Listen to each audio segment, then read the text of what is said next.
In this video, I'm gonna be showing you how to permanently turn off or disable live photos on your iPhone. So if I capture a photo, we can see the live option. So this is a live photo. To permanently delete or disable live photo, go to your iPhone settings. In settings, you have to open camera. Under camera settings, tap on preserve settings. Under preserve settings, scroll down all the way to the bottom, and here you will find live photo. So we have to turn on this live photo option, and then again you have to open your camera app, select photo, and this time you have to disable live photo option.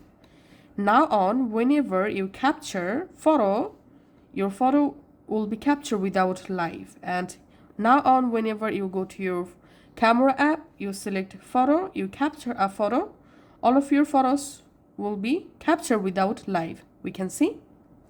That's how you can actually turn off live photo feature permanently.